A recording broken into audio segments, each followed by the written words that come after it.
say that there is less appetite for the funds among family offices. What needs to happen for you to change your mind? What funds should have or show for you to make a positive decision? Kilian, maybe you can start with this question.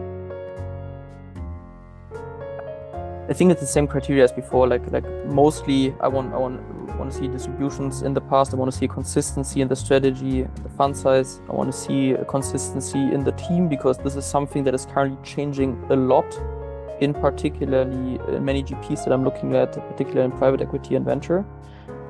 And I want to see that, especially going forward, they have a good explanation why they can do things better than others, and how they justify the 220 that they are charging me as an LP.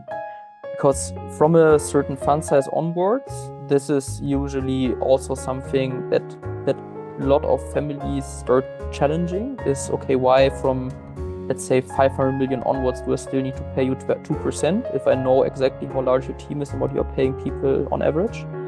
That you get rather rich on the management fee, but not so much, or less dependent on the carry. Let's put it this way.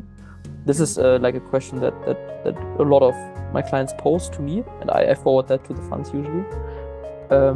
I would say that's a broad summary next to the other, let's say, very basic factors, cleaning or hygiene factors, as you would call them. Thank you, Kilian. And there's a follow-up on this question. What is the best strategy that you advise fund managers to use in order to approach family offices? Is there anything fund managers can do to get the investment today?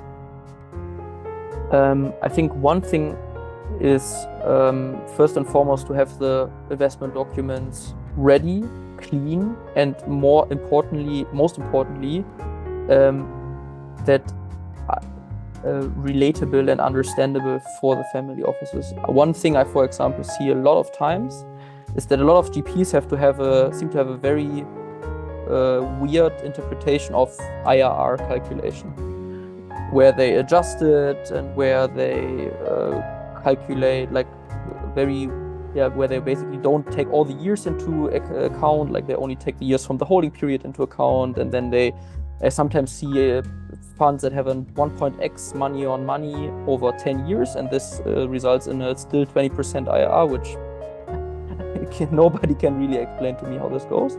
So this is one thing that I tend to see. If you have a bad performance, then try to, in the past, then show that and try to explain to me why you can do better in the future. But other than that, any sophisticated investor will understand that and will question that. So that's a big, then immediately that's a no for me.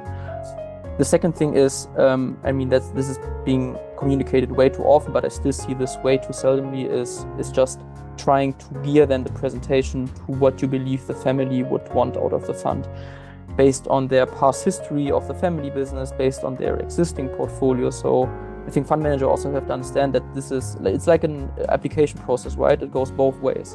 You can also ask the family office questions about their investment behavior, their investment strategy, and then tailor your presentation or your pitch accordingly.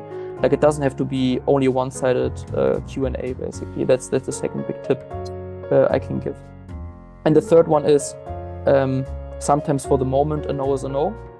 And it doesn't make sense then to keep following up with like five more